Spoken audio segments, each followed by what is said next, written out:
সরাইল, আশুগঞ্জ এবং বিজয়নগরের একাংশ। শেষ হয়েছে ত্রয়োদশ জাতীয় সংসদের প্রথম অধিবেশন।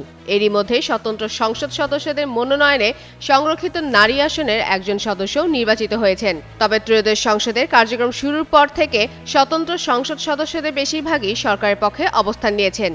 তবে বিরোধী ভূমিকায় রয়েছেন ব্রাহ্মণবাড়িয়া 2 আসনের সংসদ সদস্য ও বিএনপির সাবেক আন্তর্জাতিক বিষয়ক সহ সম্পাদক ব্যারিস্টার রুমিন ফারহানা।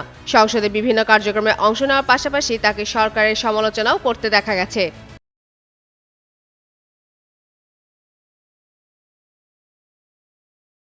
সংশ্লিষ্ট সূত্র জানায়, গত 12 ফেব্রুয়ারি অনুষ্ঠিত জাতীয় সংসদ নির্বাচনে বিএনপির মনোনয়ন না পেয়ে বিদ্রোহী প্রার্থী হিসেবে নির্বাচনে অংশ নিয়ে 7 জন নির্বাচিত হন। বিদ্রোহী প্রার্থী হওয়ায় দল থেকেই বহিষ্কার করা হয়েছে তাদের। নির্বাচনের পর তাদের দলে ফিরিয়ে নেওয়া হবে বলে ধারণা করা হলেও এখনও সে বিষয়ে কোনো সিদ্ধান্ত হয়নি। এখন ব্যারিস্টার রুমিন ফারহানা ছাড়া অন্য সবাই দলে ফিরতে প্রস্তুত। এরই মধ্যে দলের কাছে আবেদনও করেছেন তারা। দলের প্রতি তার কোনো কষ্ট বা ক্ষোভ নেই। দলের দুঃসময়ে তিনি বেগম খালেদা জিয়ার নেতৃত্বে কাজ করেছেন, আবার জনগণের ভোটে সংসদ সদস্য নির্বাচিতও হয়েছেন। এখন জনগণের পক্ষে ভূমিকা রাখতে চান বলে অবস্থান স্পষ্ট করেন ব্রাহ্মণবাড়িয়া 2 আসনের এই সংসদ সদস্য।